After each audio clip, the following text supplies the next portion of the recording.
현재 인터넷 커뮤니티에는 중국이 분열된 사진이나 아예 중국을 삭제해버린 지도가 돌아다니며 많은 관심을 받고 있습니다.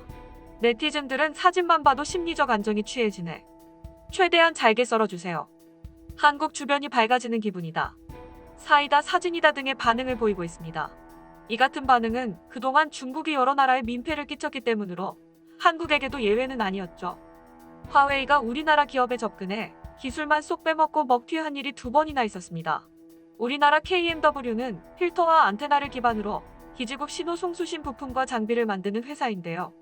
투지 시절부터 무선통신 기술이 없던 화웨이는 KMW에 접근해 자신들이 갖고 있던 세계 공급망을 미끼로 세계 시장으로의 진출을 이야기하며 기술 협력과 인적 교류를 시도한 다음 무선 통신에 대한 기술만 빼내고 일방적으로 물품 납품 계약을 해지했습니다. 생산의 30%까지 차지했던 화웨이와의 거래는 한순간 끊겼고 납품에 대비한 많은 양의 통신 장비만 재고로 남게 되었습니다. 더 기가 막힌 것은 화웨이는 재고품에 대해 반값으로 제공하면 사겠다는 적반하장격인 제안을 했고 KMW는 울며 겨자 먹기로 넘겼다고 합니다. 설마 같은 행태를 보일 것이라고는 생각도 못한 채 3G가 도입되던 때에 다시 화웨이가 사업 제안을 했고 2G 때와 똑같이 당했다고 합니다. LTE 때는 사업 제안을 거절하자 화웨이는 아예 기업을 먹으려고 M&A를 제안하기도 했다고 합니다. 또한 LGU+가 LTE 기지국 장비 공급사로 화웨이를 선정하자 중소업체들은 반발하고 나섰는데요. 화웨이가 가격 후려치기를 통해 국내 업체들의 씨를 말릴 것이라는 우려였습니다. 이에 화웨이는 화웨이 중소기업 상생 협력 방안 설명회를 주제로 기자간담회를 갖고 중소기업과 협력하겠다고 대대적으로 홍보했습니다. 국내의 기지국 통신 프로토콜 규격을 공개하고 국내 연구개발 조직을 만들어 글로벌 진출을 돕겠다는 내용이었습니다. 그 첫 사례로 삼지전자를 지목하며 중소기업과 함께 장비를 개발하는 것은 세계에서 한국이 첫 사례라며 추후에 이 업체들과 해외 사업까지 개척할 수 있을 것이라고 말했는데요. 모두 사기였습니다. 거짓 상생을 내세워 한국에서 자신들의 이미지 개선을 위한 것이었죠. 삼지전자는 우리 중계기는 화웨이 기술과는 전혀 연관이 없다. 화웨이는 우리가 자신들의 파트너라고 했는데 우리 파트너는 노키아 지멘스라며 화웨이 주장을 반박했습니다. 미국의 화웨이에 대한 제재가 우리에겐 통쾌한 복수가 되고 있는 것이죠. 일각에서는 미국의 화웨이 제재가 중국 몰락의 시작이라고 하기도 하는데요. 화웨이 제재가 어떻게 중국을 몰락시키고 있는지 알아보겠습니다. 미국은 화웨이의 38개 자회사를 블랙리스트에 추가하면서 미국의 소프트웨어나 장비를 이용해 반도체를 만드는 기업이 블랙리스트에 오른 회사와 어떤 종류의 거래를 하려거든 미국의 허가를 받도록 했습니다. 화웨이가 만든 스마트폰의 메인보드를 예로 들면 주요 부품 중 무선 전파 수신기와 오디오 칩 정도만 순수 중국 부품으로 만들었습니다. 그 외는 네트워크 신호를 잡아주는 전면 모듈은 스카이웍스, 추가 무선 주파수를 다루는 부품은 쿼보, 플래시 저장 장치는 마이크론 테크놀로지스, 메모리인 DRAM은 SK하이닉스가 각각 담당하고 있죠. 메인보드는 스마트폰의 부품 중에 하나일 뿐입니다. 이 하나의 부품을 만들기 위해서 복잡한 공급망과 부품 수급이 필요한 것입니다. 작년 화웨이는 자사의 핵심 부품 공급업체의 목록을 공개했는데 여기에 미국 회사는 33개가 포함되어 있었습니다. 사실상 미국의 기술을 빼고 스마트폰을 만드는 것은 불가능합니다. 여기에 반도체 설계 소프트웨어를 미국에서 80% 이상 점유하고 있습니다. 삼성에서도 이 설계 기술을 미국에서 가져다 쓰고 있는데요. 반도체 설계 소프트웨어인 EDA는 진입장벽이 매우 높은 분야로 꼽힙니다. 복잡한 설계도를 그리는 것은 물론 재료 가공, 열 화학 처리 등 공정까지 이해해야 하기 때문이죠. 이제부터 투자해서 따라잡아야겠다고 생각했다면 삼성이 진즉에 움직였겠죠. 반도체 설계 하나가 잘못되면 대규모 반도체 시설이 무용지물이 되어 수조 원대의 손실을 갖게 되므로 높은 신뢰도를 가진 회사의 것을 쓸 수밖에 없습니다. 그동안 화웨이는 미국 제품을 사용하지 못하게 한 규제를 피해 설계는 자회사 하이실리콘에, 생산은 대만의 TSMC에 맡겨왔지만 하이실리콘도 반도체를 설계할 때 쓰는 도구인 EDA를 미국 회사에서 가져다 썼습니다. 이를 두고 화웨이의 가장 아픈 곳을 찔렀다고 평가하고 있습니다. 화웨이는 최근 스마트폰의 두뇌에 해당하는 프로세서를 자체 개발했는데 반도체 설계 부분에서 미국의 기술이 들어갔다는 이유로 4세대 스마트폰 두뇌 개발을 중단해야 했습니다. 따라서 이러한 제재가 계속된다면 현재의 재고와 지난 2-3개월간 전 세계까지 띄워 각 나라의 반도체를 싹쓸이해서 확보한 물량이 다 소진이 되면 화웨이는 더 이상 제품을 만들 수 없습니다. 화웨이는 그냥 문 닫아야 하는 상황이죠.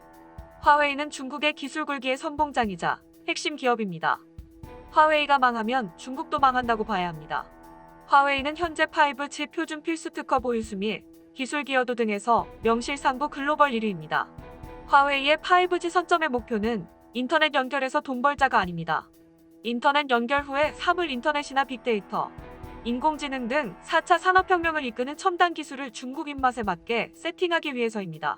미국 입장에서는 이쯤에서 화웨이를 죽이지 않으면 미래의 기술 패권을 중국에게 뺏길 수도 있다는 위기감이 작용했을 것입니다. 중국은 이미 망했다는 분위기인데요. 화웨이의 본사가 자리 잡으면서 국제기술의 허브로 부상한 인구 1300만 명의 선전이라는 도시가 있습니다. 홍콩과 인접해 있는 경제특구 도시로 선전에는 아시아 시가 총액 1위에 중국 최대 IT 기업인 텐센트를 비롯해 대형 통신장비 업체인 다국적 기업 GTE, 세계 최대 드론 제조업체인 DJI, 테슬라와 1위를 다투는 전기차 업체 BYD 등이 있습니다. 이 세계적인 기업들로 인해 선전 시 1인당 국민소득은 약 24,110달러로 중국에서 베이징, 상하이 다음으로 높은 소득을 올리고 있습니다. 중국 개방개혁의 상징으로 중국의 실리콘밸리라 불리며 시진핑도 흐뭇하게 바라보고 있는 선전시의 중심은 화웨이입니다. 화웨이는 선전 전체 매출의 7%를 차지하고 있는데요. 이런 화웨이가 미국에 무릎을 꿇는다면 그 외의 기업 중에는 버틸 수 있는 기업이 없습니다. 이번 제재 조치 이후 선전에서 열린 2020 반도체 국제회의에 중국 내 기업만 거의 참가하였으며 참가업계에서 한숨소리만 들렸다고 합니다. 이번 미국의 제재가 단순히 한 기업 죽이기가 아닌 중국의 첨단 제조 및 기술 굴기에 대한 견제임을 알기에 중국 매체들은 화웨이 제재가 중국 전역에 영향을 미칠 것이며 중국의 어떤 기업도 세계에서 환영받지 못할 것이라는 의견이 나오고 있습니다.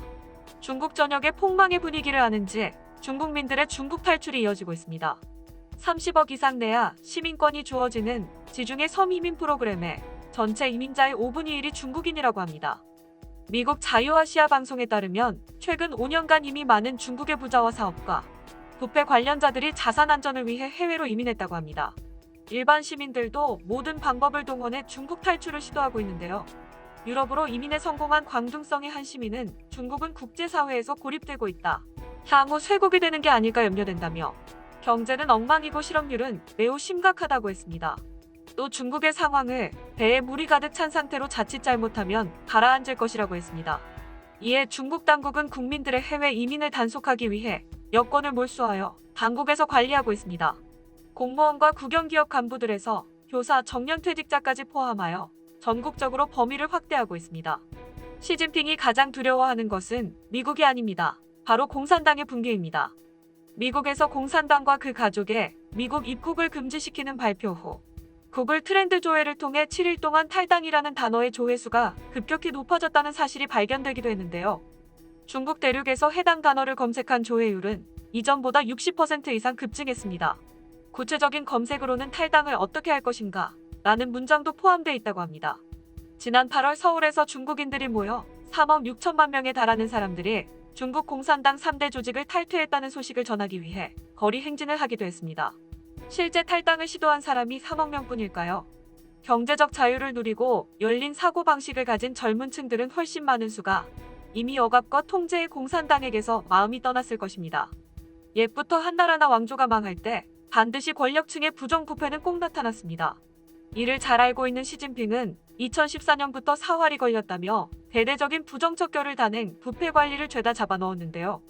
가장 대표적인 인물이 구주산 전 인민해방군 부부장입니다. 연루된 비리 액수만 300억 위안, 우리 돈 5조 4천억 원이라고 합니다.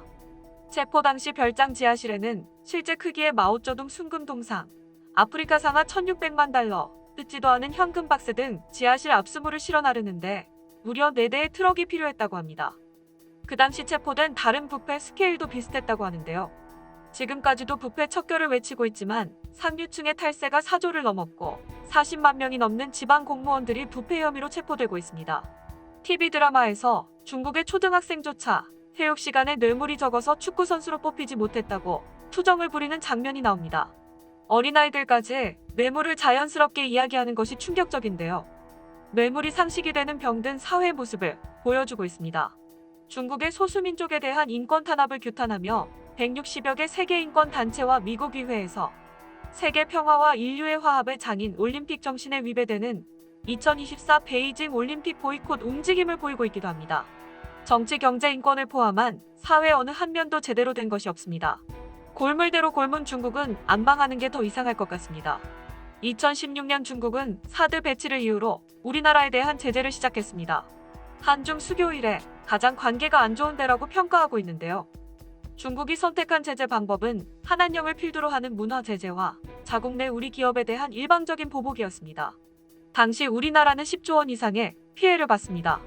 현재 중국은 상황이 어려워지자 다시 한국에게 손을 내밀고 있습니다. 시진핑 방안을 추진하며 한국에 대거 투자할 듯 사탕 발림을 하고 있죠. 하지만 중국의 실체는 변하지 않습니다. 위의 사례들처럼 언제 뒤통수를 칠지 모릅니다. 끝까지 시청해주셔서 감사합니다. 도움이 되셨다면 좋아요를, 다른 이야기도 궁금하시면 구독을 눌러주세요.